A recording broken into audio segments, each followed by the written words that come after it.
Hello, I'm Leonardo Puglisi. It's Sunday the 12th of June. You're watching 6 News. Our top stories tonight. Legalise cannabis MP Brian Walker tells 6 News that the WA Upper House has failed as a house of review and says the state has a semi-autocratic dictatorship with the Labor government's majority in both houses, and now that could expand with one of only a few Nationals MPs resigning, triggering a by-election. Plus, as federal Liberal MPs declare last month's election results in WA as catastrophic, an idea from Scott Morrison to establish the Liberal National Party brand Australia-wide is generating conversation, with a new progressive Liberal movement proposed as the coalition partner instead of the Nationals. And later,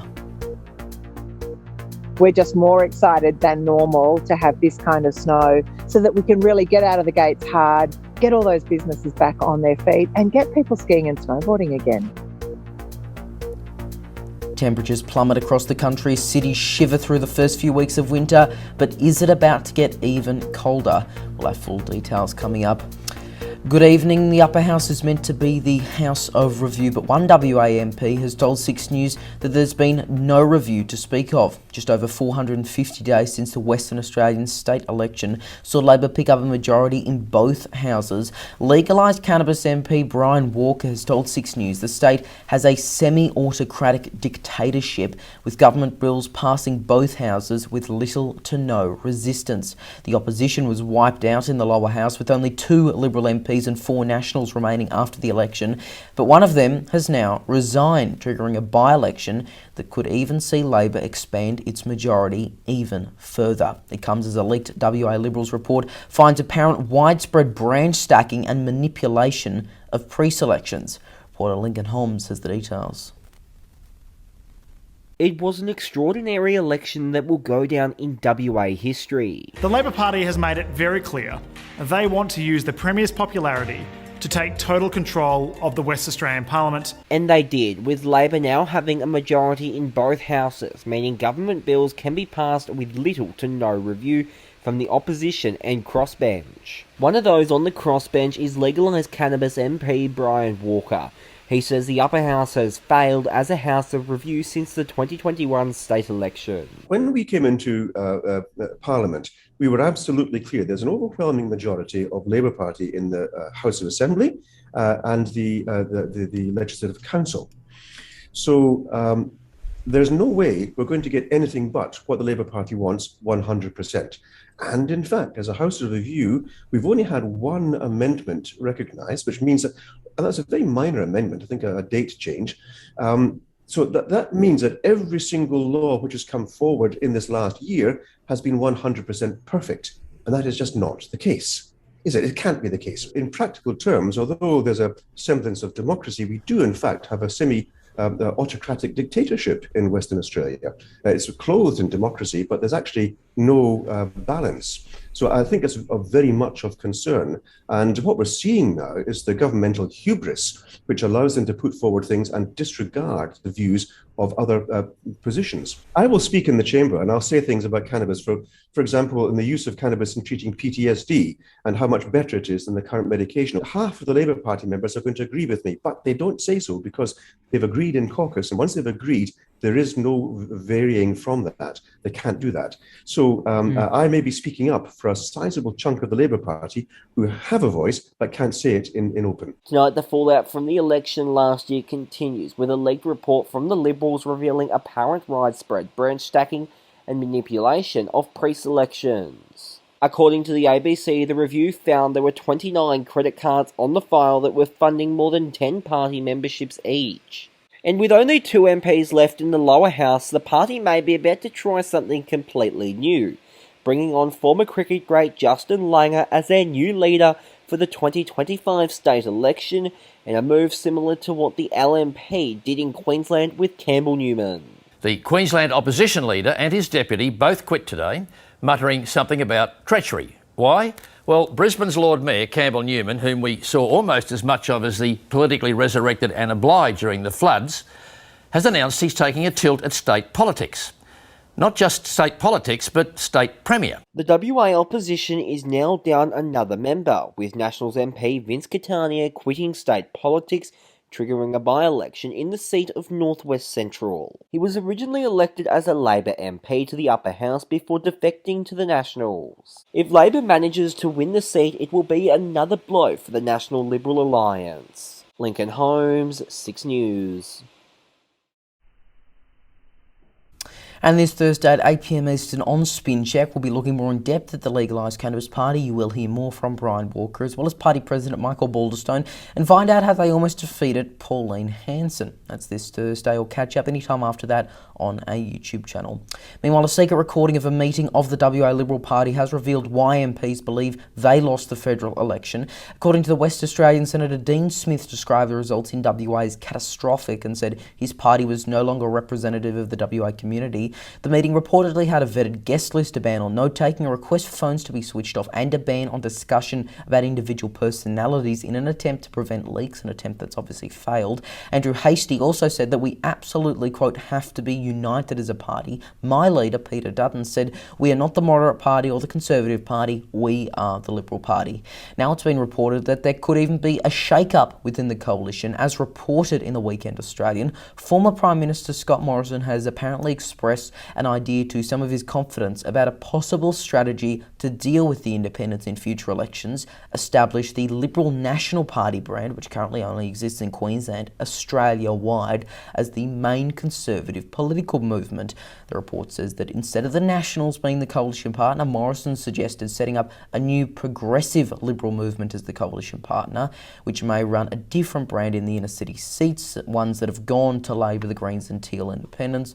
The Oz also reported that the then PM's unpopularity played a factor in the election loss. For example, in the seat of Wentworth, which went to independent Allegra Spender, polling showed then incumbent Dave Sharma's favourability was plus 13, while Morrison's was negative 26. Temperatures have plummeted across the country. Cities including Brisbane, Sydney and Melbourne shivered through the first few weeks of winter. But is it about to get even colder?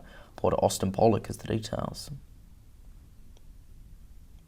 Well, it's been one of the coldest starts to winter on record. Brisbane, Sydney, Canberra and Melbourne all shivering for the first few days of June. Now, here in Queensland, temperatures have been certainly well below average for this time of year, and minimum temperatures dropping by around 4 degrees. But all this cold weather means that the ski season has begun early, the best in 20 years, with thousands flocking to the fields over the weekend, with yesterday being the first official day of the ski season. Tasmania is a very good chance of snowfall, but the good news is for them these conditions are expected for the rest of the season. And for the rest of us, the weather experts are warning that this coming week will be even colder than last week, with the mercury continuing to drop in all of the major cities, but it's going as far north as Darwin, temperatures slightly dropping up there. Temperatures to be below average by around 4 degrees in Sydney, Canberra and Melbourne, which is similar to last week. And if we take a look, reaching as low as 5 degrees in Melbourne and almost -4 in Canberra last week. The Bureau has also said that temperatures like these aren't usually felt until the last weeks of June, so very unusual for this time of year. And if you take a look at the map on your screen provided by the bomb, areas around the southeast New South Wales and Canberra looking very cold for this time of year, and right along the entire east coast too over the past week. Now, this is all due to a slow-moving pressure system that is sitting in the South Ocean, pushing up air from Antarctica. And we are still feeling the effects of that La Nina system, which is now forecast to continue for the rest of the year. Now, there were severe weather warnings for damaging winds in parts of New South Wales, parts of Victoria, and a lot of Tasmania, and there was also even the chance of a blizzard, with all these cold winds being pushed up throughout the south end of the country. So the good news is for the people in the ski fields of the Queen's Birthday public holiday, it's a great time to head out to there. However, may not be the best time to be heading out to the beach.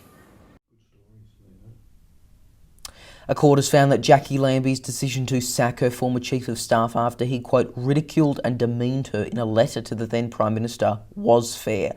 Lambie sacked Rob Messenger and his wife Fern, who worked for the Tasmanian Senator between 2014 and 2017, after Mr Messenger sent a letter to Malcolm Turnbull about Ms Lambie's alleged inappropriate workplace behaviour. The federal court has now found that the decision to terminate Mr Messenger's employment was fair and not controversial. Candidates for the Bragg by-election in South Australia have tonight been confirmed. Family First have stuck with Daryl McCann following the March state election, as have the Greens with Jim Basteras, I think that's how it's pronounced. However, Rick Sayre won't be returning as the Labor candidate. That will instead be Alice Rolls. Jack Beattie is the Liberal candidate following the resignation of ex-Deputy Premier Vicky Chapman. The by-election is on July 2. We'll have full coverage on our website, SIXNewsAU.com. A major shake-up in regional television is tonight underway, and it could affect you. After Prime Media was acquired by 7 West late last year, localised branding for Prime 7 and GWN 7 is being phased out tonight, even leading to the end of Prime Possum, the cartoon figure that told generations of Aussies to go to bed. But will this affect local news services in an industry already making cuts? Prime Local News, live from our Southport studios. This is Prime 7 News. It's the cartoon figure that's told generations of Aussie kids to go to bed, but now Prime Possum is no more. After 7 West Media acquired Prime Media Group late last year, localised branding on regional stations Prime 7 and GWN 7 is tonight being phased out. Prime 7 airs in regional Victoria, New South Wales, Queensland and the ACT, while GWN 7 airs in WA. Already, program items are showcasing the tradition into regular 7 branding, ending 34 years of Prime branding and 43 years of GWN branding. The move also leaves Impaja Television as the only non-metro network using its own branding on air, excluding for news. Local branding used to be prevalent on regional television stations before the Hawke government introduced a system called aggregation, providing regional viewers with the same viewing choice as their metropolitan counterparts as part of an affiliation agreement with either 7, 9 or 10. Names like Prime began to pop up, but soon most of the smaller regional networks became a part of the bigger ones like Win, Southern Cross, Prime and NBN. More recently, regional media has faced massive challenges due to the COVID-19 pandemic that's seen some outlets axe local news services, but both Prime and GWN 7 are set to keep their services under a different name. Now, 7 News branding has already started being slowly introduced on local bulletins, with a full change expected soon. And while that does mean the end of Prime Possum, local news services are for now here to stay. Good night, Western Australia.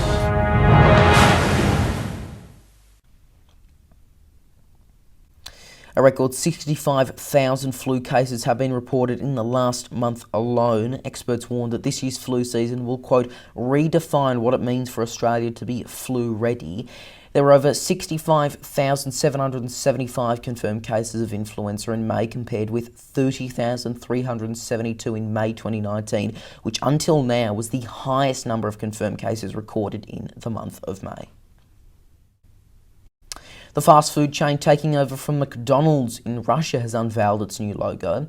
The logo design shows a red-orange circle and 2 orange lines, which, according to Al Jazeera, reportedly represent 2 sticks of yellow fried potatoes and the yellow-orange burger. I honestly don't see the similarities, but some people are reportedly unhappy because, here's a side-by-side, it looks similar to the flag of Bangladesh.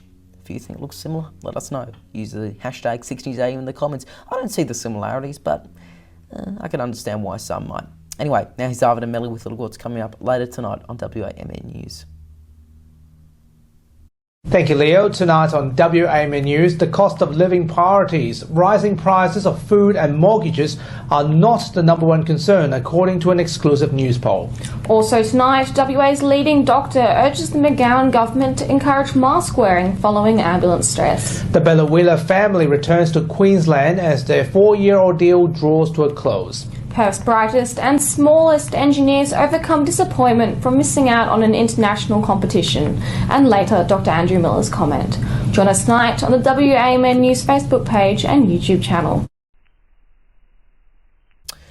Alright, thanks to both Ivan and Melly there. Now to tomorrow's weather forecast right across the country. Brisbane partly cloudy, 21 degrees. Sydney 14.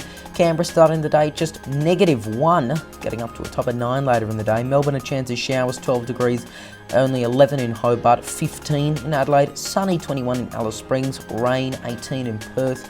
And in Darwin, a warm top, the usual there, of 32.